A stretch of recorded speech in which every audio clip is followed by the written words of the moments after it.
करते हो भोले बाबा, मेरा नाम हो रहा है। करते हो भोले बाबा, मेरा नाम हो रहा है। भोले आपकी कृपा से सब काम हो रहा है। मेरे हे शिव, हे शंकर, हे ओघड़ी, हे तुम, सब तुम कर रहे हो, हम तो केवल एक निमित्त मात्र हैं। हम सब करने वाला कौन? कोई एक नहीं, हम सब कर रहे हैं, सब।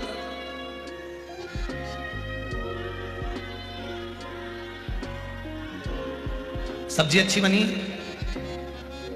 मैंने बनाई। चाय अच्छी बनी, मैंने बनाई। बिगड़ गई, बहू ने बनाई।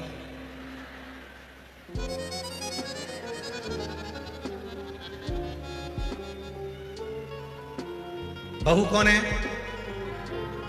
तुम्हारे घर की, तुम्हारे बेटे की पत्नी।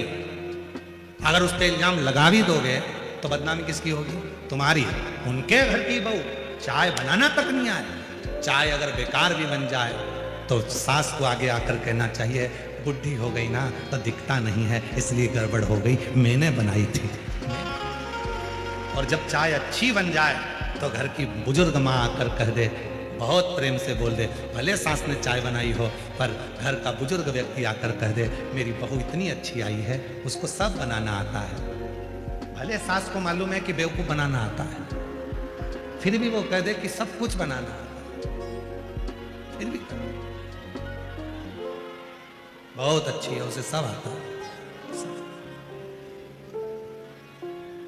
सब जानती है, सब जानती है, सब कुछ उसका। भले नहीं आए पर बुजुर्ग घर की माँ ने, घर के बुजुर्ग व्यक्ति ने अगर उसकी तारीफ कर दी तो जितने बैठे हैं ना, सब बहू की तारीफ करना प्रारंभ कर देते, सब।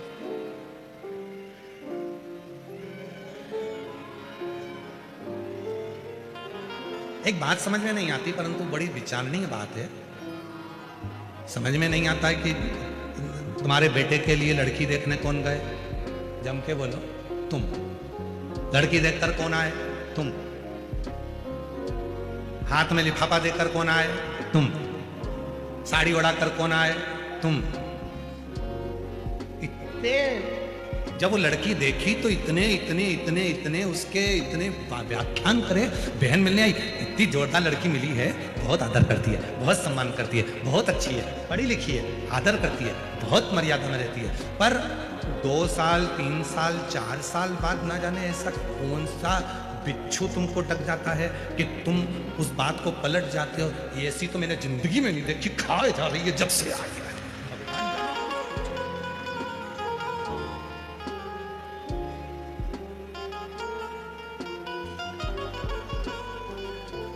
तुम्हारे जैसा पलटू लोग नहीं देखा हमने संसार। इतनी जल्दी पलट जाते हैं, पहले कहते हैं बहुत अच्छी है, हमसे भी लोग कहते हैं, कई माताएं आती हैं, फोटो लेकर आती हैं, दिखाती हैं, कई गुरुजी मैंने अपने लड़के के लिए लड़की देखी। हमने कहा देखिए यहाँ इतनी जोरदार है। हम 8 लोग गए थे गुरुजी उनके गांव लातूर में, हम लोग पूरे 8 लोग गए, हम लोगों ने बैठे बातचीत करी, हमने खाना वाना खाया, सब कुछ। गुरुजी इतनी बढ़िया, एक शब्द नहीं बोली, इतनी अच्छी लड़की है। चाय लेकर आई, हमने बात करी, बिल्कुल एक शब्द ऊंचा नहीं बोले गुरुजी, इतनी बढ़िया लड़की है। तुम देख के बताओ कि अपने बबलू के लिए कैसी रहेगी। हमने लड़की का फोटो वोटो तो नहीं देखा पर हमने देखते से कह दिया, अभी नहीं बोली है, जब वो बोलेगी तो तू भी डोलेगी। अभी कहा है,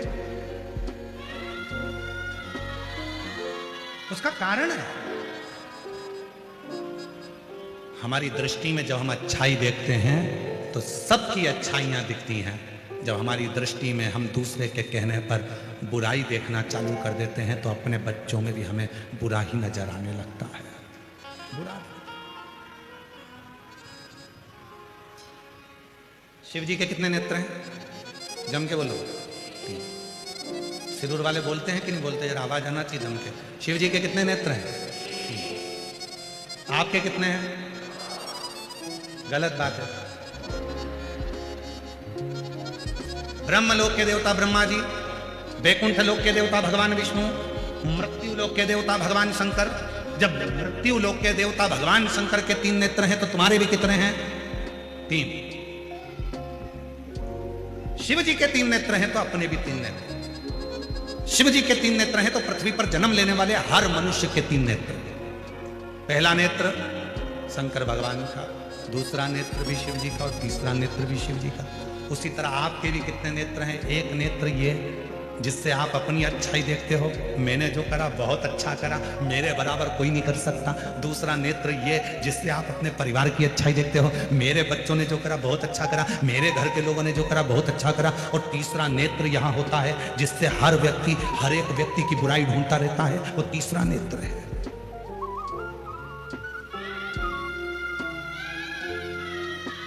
तीसरा नेत्र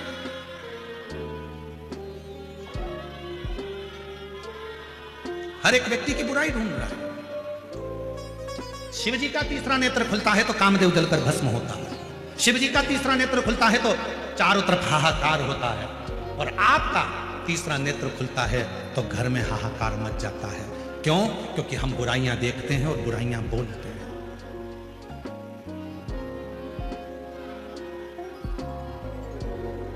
आप सबको खुशी होना चाहिए कि भारत की भूमि पर छत्तीसगढ़ में एक गांव ऐसा है जहां निंदा करने पर 5,000 रुपए का जुर्माना है।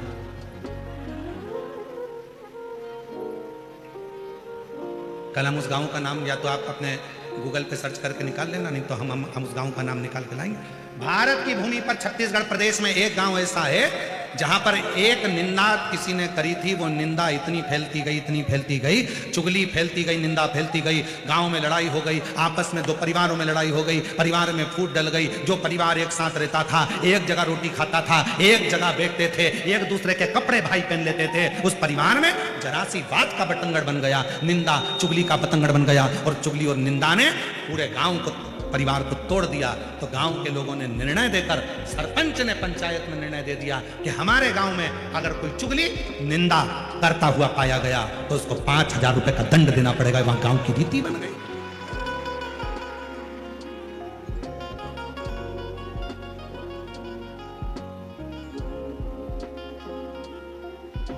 एक छोटी सी भूल, एक छोटी सी निंदा, एक छोटी सी अपशब्द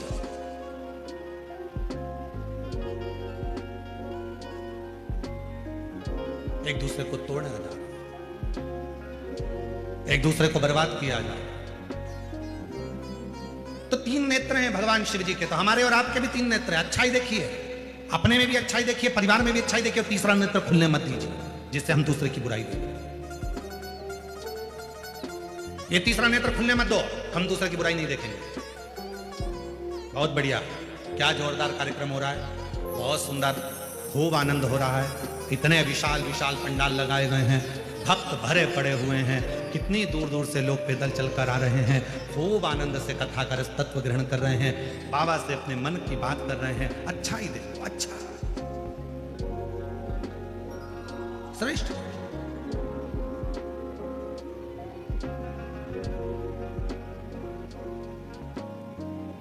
फिर किसी ने देखा, अरे बाबा बहुत दूर पार्किंग है, पैदल चलना है। अब तुम्हें कौन बताए? महाभारत की कथा यदि तुमने पढ़ी हो, वेद व्यास जी ने वर्णन किया है महाभारत की कथा में। महाभारत की कथा में वर्णन आता है, अश्वमेध यज्ञ के बाद जब एक दिव्य यज्ञ का अनुष्ठान पांडवों ने करा और उस यज्ञ में 1 घंटा लगाया गया, यज्ञ की पूर्णाहुति में वो घंटा बजना था, वो घंटा नहीं बजा। जब यज्ञ में घंटा नहीं बजा तो पूछा गया कि ये घंटा क्यों नहीं बजा? ये घंटा तो अपने आप बजता है, यज्ञ की पूर्णाहुति होती है और घंटा बजता है, ये बजा क्यों नहीं? मालूम पड़ा कि अपने नगर में कोई भूखा रह गया, उसने भोजन नहीं करा। पता करो कौन भूखा है। अर्जुन, नकुल, सहदेव, भीम, युधिष्ठिर ने मालूम करा तो एक संत कुटिया में बैठे थे। बाबा आपने भोजन किया? नहीं। भंडारे में क्यों भोजन नहीं किया? नहीं नहीं नहीं, मैंने भोजन किया। क्यों नहीं करते? इसलिए नहीं करता कि मुझे 108 अश्वमेध यज्ञ का फल जब पांडव देंगे तो मैं उनके घर में भोजन करूंगा। पर पांडवों ने तो एक ही यज्ञ करा है, तो 108 अश्वमेध यज्ञ का फल कैसे देंगे? उनके पास 108 अश्वमेध यज्ञ का फल नहीं है, तो मैं भी भोजन नहीं करता। नहीं बाबा, आपको भोजन करना पड़ेगा, भोजन करोगे तो ही तो घंटा बजेगा। चलो, बाबा नहीं। द्रौपदी के कानों में शब्द पहुंच गए, कि एक बुजुर्ग बाबा बैठा है, एक सन्यासी बैठा है और वो बोल रहा है 108 अश्वमेध यज्ञ का फल दोगे तो मैं तुम्हारे यहां भंडारे में भोजन करूंगा। द्रौपदी कहती है चलो मैं लाती हूं बाबा को पकड़कर। चलिए द्रौपदी चलिए, दासियां चप्पल लेकर आई, पादुका द्रौपदी ने नहीं पहनी। रथ लाया गया, द्रौपदी रथ पर नहीं बैठी, पैदल चली नंगे पांव। बाबा ने कहा क्या बात है, आप चलकर भोजन करिए। द्रौपदी ने कहा चलो बाबा भोजन करो, यज्ञ का घंटा बजेगा आपके भोजन करने के बाद। बाबा ने कहा मुझे 108 अश्वमेध यज्ञ का पुण्य चाहिए, अब भी दो। तो चलता हूं। द्रौपदी ने हाथ में जल लिया, मैं द्रौपदी पांडवों की धर्म पत्नी 108 अश्वमेध यज्ञ का पुण्य फल तुमको देती हूं। बाबा ने कहा कि द्रौपदी तेरे पति ने एक यज्ञ करा, तूने 108 कब कर लिया? द्रौपदी कहती है बाबा हमारे वेद और शास्त्र कहते हैं जितने कदम चलकर हम शिव पुराण तक पहुंचते हैं, जितने कदम चलकर हम संत के दरवाजे तक पहुंचते हैं, जितने कदम चलकर हम शिवालय तक पहुंचते हैं, उतने अश्वमेध यज्ञ अपनी जिंदगी के कर लेते हैं। उतने अश्वमेध यज्ञ आपके दरवाजे तक आने में मैं 5000 कदम चलकर आई हूं, मैंने 5000 अश्वमेध यज्ञ करे हैं, इसलिए मैं तुम्हें 108 अश्वमेध यज्ञ का पुण्य फल देती हूं। संत ने लिया, उठे चले, भोजन किया, घंटा बजा। अब कोई अच्छाई देखना हो तो लोग अच्छा देखें, अरे इतनी दूर पार्किंग कर दी, कोई बात नहीं, बाबा तुम्हारे हाथ चलने से यज्ञ करवाना चाहता है, उस यज्ञ का पुण्य तुम्हें देना चाहता है। कोई कष्ट होगा, कोई दुख होगा, कोई तकलीफ होगी, चले एक पत्र है अच्छा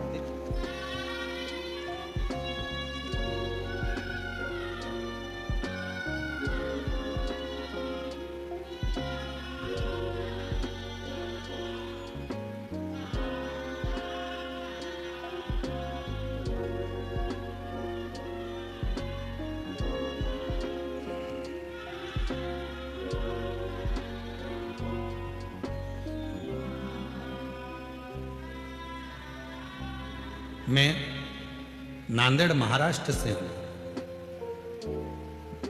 नाम पढ़ो जरा, नाम पढ़ो। रूपाली गणेश, क्या लिखा है? राखेवार। पत्र एलईडी पर पत्र चल रहा है? नहीं चल रहा, क्यों? अच्छा, तो उनका एलईडी वाला कोई है तो उसको बोलना पत्र कैच करेगा, ठीक है? आस्था चैनल पर पत्र चल रहा है, उसको देखिएगा। रूपाली गणेश राखेवार, नांदेड़ महाराष्ट्र से। कहीं बैठे हो तो हाथ हिला सकते हैं, अगर कहीं बैठे हो तो हाथ हिला सकते हैं। रूपाली गणेश राखेवार, नांदेड़ महाराष्ट्र से। कहीं बैठे हो तो हाथ हिला सकते हैं, और आए हो तो बेलपत्र लेने के लिए आ सकते हैं।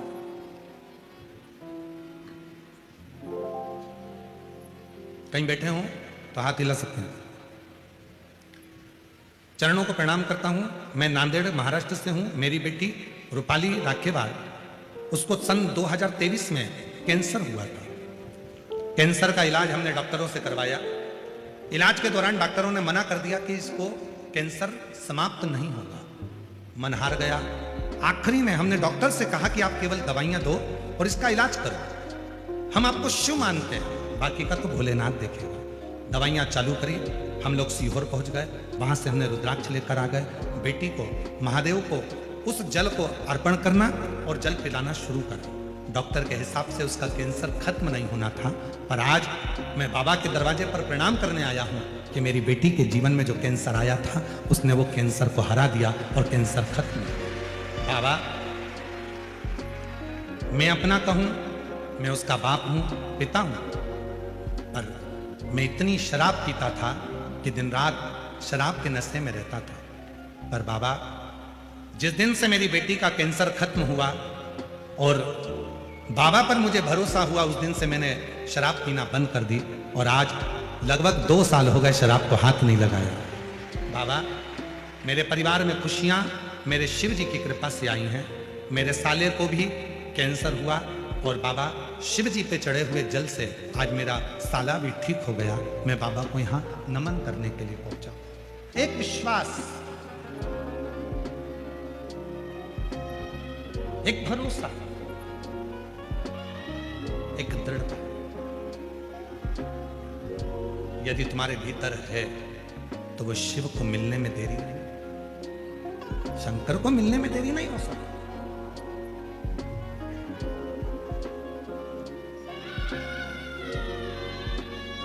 और मेरा निवेदन है,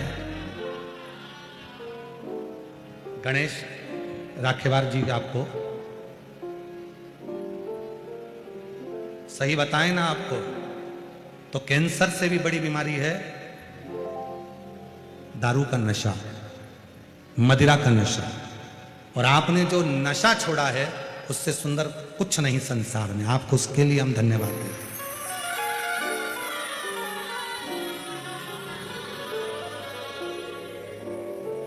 घर में एक पिता यदि नशा करता है, एक पिता यदि दारू का नशा करता है, मदिरा का नशा करता है, और छोटे छोटे बच्चे जो स्कूल जाते हैं उन बच्चों पर कितना असर पड़ता है। लोग उसको बेवड़े का बच्चा कहते हैं, तेरा बाप बेवड़ा है, तेरा पिता दारू पीता है, नाली में गटर में पड़ा होता है। एक बेटा बेटी को कितना सुनना होता है, जरा विचार करिए। थोड़ा सा सब्र, थोड़ा सा एक विश्वास दृढ़ करिए, और जब भरोसा दृढ़ होगा तो शिव को मिलने में देरी नहीं लगेगी, शिव मिले। भगवान शंकर को पाने का सबसे सुंदर तरीका है आपकी नम्रता, आपका व्यवहार की नम्रता, परिवार में एकता, और परिवार में जिस परिवार में आप रह रहे हो उसकी मिठास।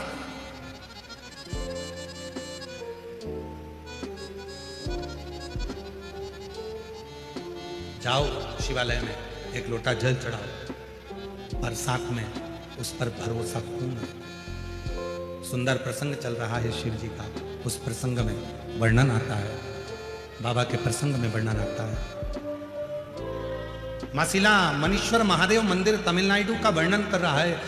एक संत, एक साधु, एक सन्यासी, तपस्वी, साधक, उपासक, वो बाल मुनि केवल 12 बच्चों को पढ़ाते, और बच्चों से एक ही बात करते कि तुम मेरे पास विद्या अध्ययन करो, पढ़ो लिखो, मना नहीं है, मैं तुम्हें सारे वेदों पुराणों का शास्त्र का अध्ययन कराऊंगा, पर निवेदन है कि तुम किसी शिव भक्त की निंदा मत करना, तुम किसी शिव भक्त को अपशब्द मत कहना, तुम किसी शिव भक्त को आड़ा टेढ़ा मत कहना, तुम किसी शिव भक्त के ऊपर आक्षेप मत करना। वो तुम्हें भोगना पड़ेगा, तुम्हें भुगतना, कोई दूसरा नहीं भोगेगा, भोगना तुम।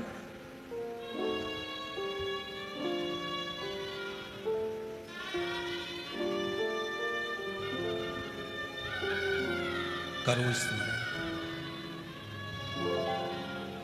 12 बच्चों ने हाँ भाई ठीक है, हम किसी शिव भक्तों की निंदा नहीं करेंगे, हम भगवान शंकर की आराधना साधना करने वाले की निंदा नहीं करेंगे,